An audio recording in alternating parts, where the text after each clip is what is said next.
that short, but okay, it's gonna have to stay like this. We're good, guys.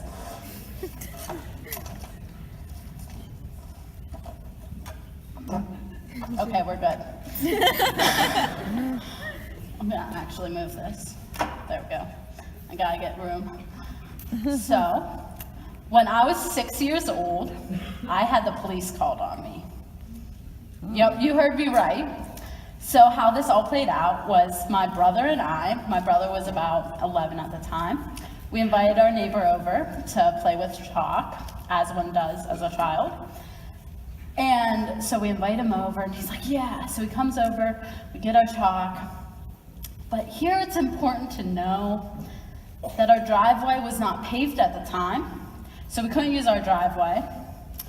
And our sidewalks were bumpy, so we didn't want to do that. And so we were like, let's just use it on the road. I mean, that's a flat surface, it's like a big canvas, can do that. And it's also important to know that not a lot of people go on my road, so we were safe. We were not gonna get run over or anything. But unfortunately, drawing on the road with chalk is considered public vandalism, because turns out the road is public property. Didn't know if you guys knew that, but yeah, it is. So my neighbor, who was elderly at the time, my next door neighbor, happened to see us playing on the road with chalk, and he was angry about this for one reason or another. And supposedly he knew about this law against public vandalism that we didn't know about. So he threatened to call the police. I'm not sure how it got to that point, but it did. So he tells us, like, if you guys don't stop, I'm gonna call the police. So we thought about it. We're like, no, he's not actually gonna do it. Our artistic creations are much more important than that. So we stuck to it, and he stuck to his promise. So at the age of 6, I didn't really understand how the police worked. I just thought that since the police were coming to my house, that my brother and I were going to jail. No question about it. Arrested at the house. And the only thing I can think worse than getting arrested is having to tell my parents that I was getting arrested along with my brother. I don't know if you've ever had to do that, but it was scary for me. So I started crying, and I went in the house a few times, and I'm just crying, and my parents are like, what is wrong? And I was like, I did not tell them. So I went back outside, and soon enough I saw the cop car turning onto the road, and that's when I had an amazing idea. If I hide behind my dad's car, when the cop comes, he can't see me. He can't arrest me then. So I see the cop coming around, and so my neighbor and I go behind my dad's car, and I was crying a little bit, but I didn't want to cry too loud because I didn't want the cop to know I was behind there. So my brother was the brave soul of the three of us that stepped up to the cop car. The cop and him had a few words. Soon enough, the cop drives away, and my brother comes back and he's like, yeah, he just told us not to do it again. And the sigh of relief that I felt was just enormous. So in that case, we just got away with a warning, and I have not had to spend any time in jail from that incident. But why do we hide? Of course, this is a silly story of a 6-year-old and the police, but I'm sure some of you can relate. I know I can relate to hiding. We want to hide from other people because we're afraid that our flaws and our insecurities will be exposed. We hide from our professors when we have an overdue assignment. We hide from our parents when we have done something we're not supposed to do. And sometimes we hide from God. We know that He can see us, and we know that He knows what we're thinking, but we still try to hide. We do this because we're ashamed to be seen. We feel if our insecurities and our flaws are exposed, then all of a sudden, everyone's perception of us will change. There are many people from the Bible that can relate to this, that have hidden from God and hidden from other people. And one of those people is the woman at the well in John 4. So today we will be focusing on the woman at the well in John 4. Who is the Samaritan woman? Why is Jesus even in Samaria? Is this even normal for that context? Jesus is going through Samaria to get to Galilee, and as he's walking, he gets thirsty. It's around noon, so he goes to Jacob's well, as one does when they're thirsty at this time. Now, at the well is a woman, and that's the first odd thing. You see, women from Samaria would normally go together to the well to get water for two reasons. The first reason they would go together is because they would lift up the water jars onto their head. So they needed help with other women to lift them up onto their head because they are super heavy. And the second reason it's unusual is because they would normally go in either the early morning or the late evening, because at noon it is very hot. So they didn't want to exhaust all their energy getting this water in a very hot part of the day. So the fact that she went at such an odd hour, from this we can assume she was a social outcast for one reason or another.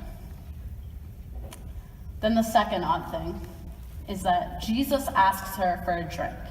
Now, there's many layers to this, but the basis of it is that Jews and Samaritans did not share utensils, much less water with each other.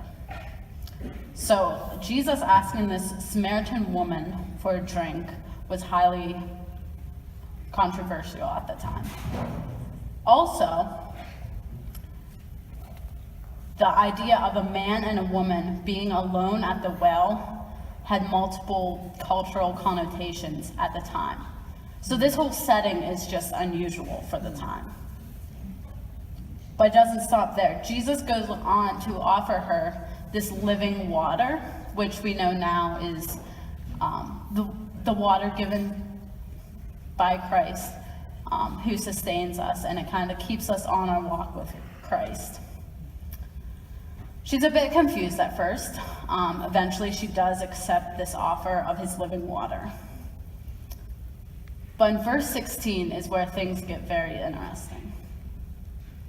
In verse 16, it says, he told her, "Go call your husband and come back."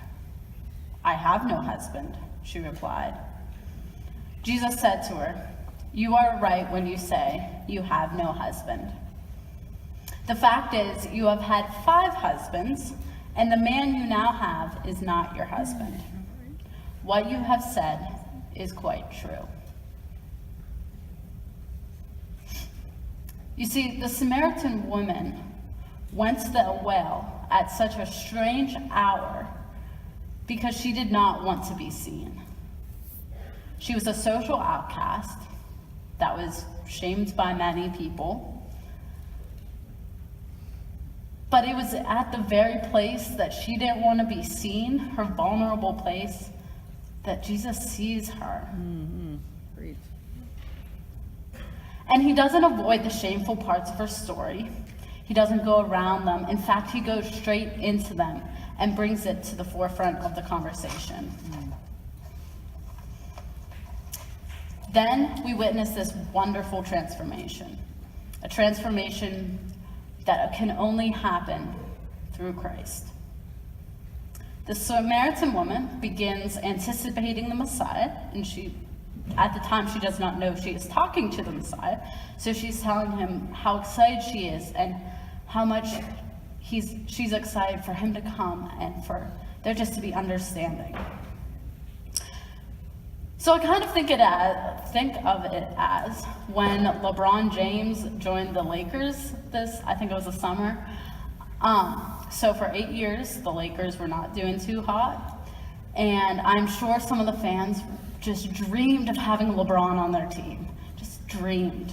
And all of a sudden, LeBron came out, and he was like, here I am. I'm ready for the Lakers. So it's kind of like that. Jesus kind of does that with the woman at the well.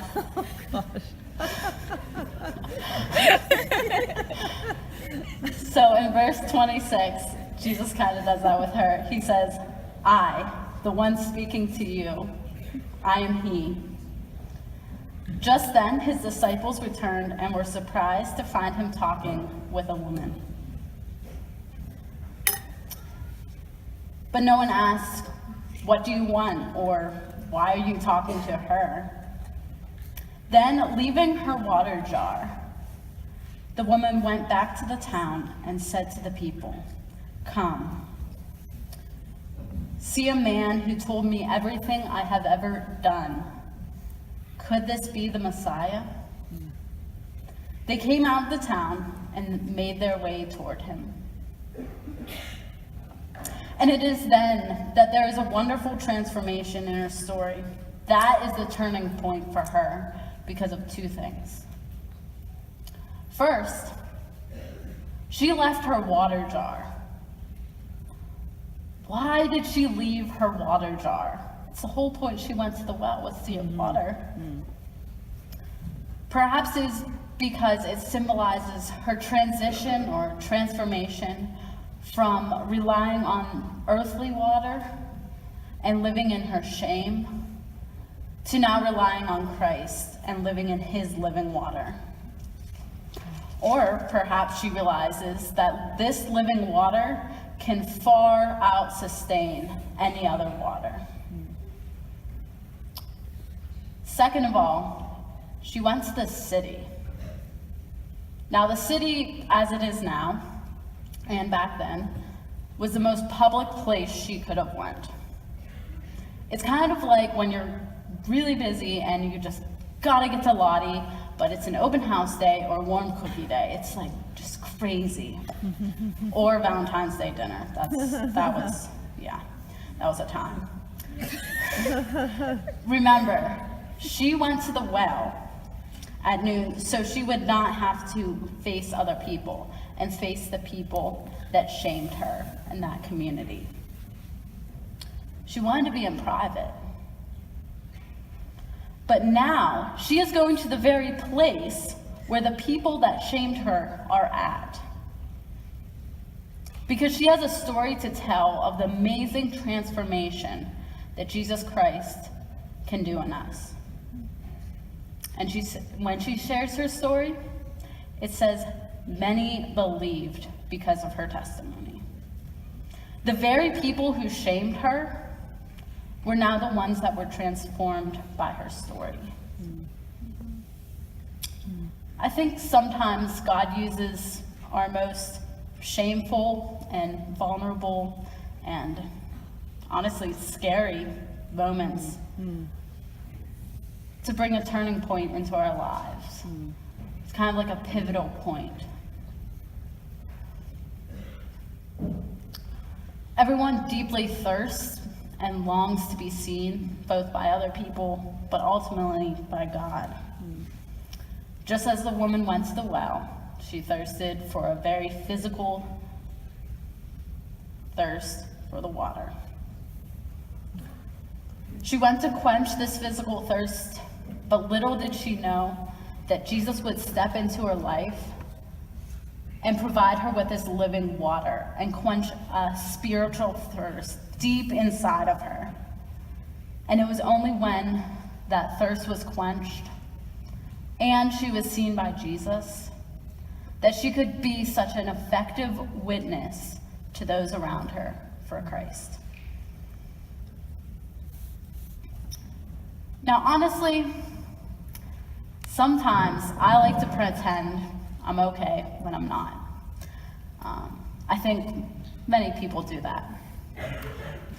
This is a new pattern in my life.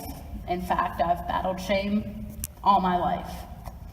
I grew up in an amazing Christian home with two parents and an older brother My older brother annoyed me, but he loved me.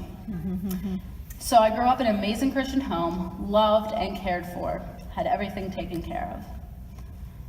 But when I was 7 years old, my father had a sudden heart attack and passed away suddenly.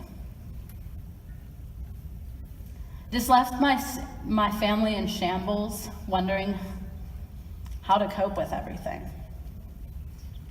Then, within the next 9 years, I saw 3 of my grandparents and 2 cousins pass away as well. Through this time, I tried to pretend like everything was okay. I wanted to pretend like I had everything together and that I was doing fine, given these rough circumstances.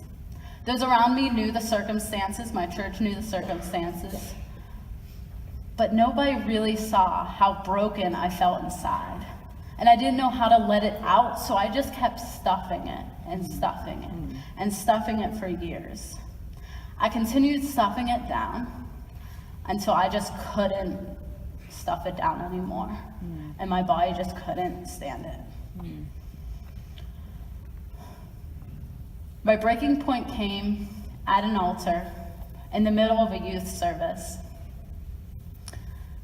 In the middle of the service, I started hyperventilating and just felt this inward push or compelling to go to the altar and just let everything inside of me that I've been holding on to and just let it out in front of Jesus. I was unable to breathe, felt very dizzy. I was lightheaded, and I just had this overall sense that I wouldn't survive, that death was coming. Turns out this was my first panic attack. And it happened in front of about 20 of my peers, whom I did not want to know what was going on. I wanted them to think that I had everything okay. At the time, I was a leader in my youth group. I wanted to keep the facade or look that I was doing great and that all these things were behind me. So at the altar, those were the last people I wanted to know that I was broken inside. Little did I know, this would start about a 1.5 year long battle with daily panic attacks and the deepest depression I have ever been in.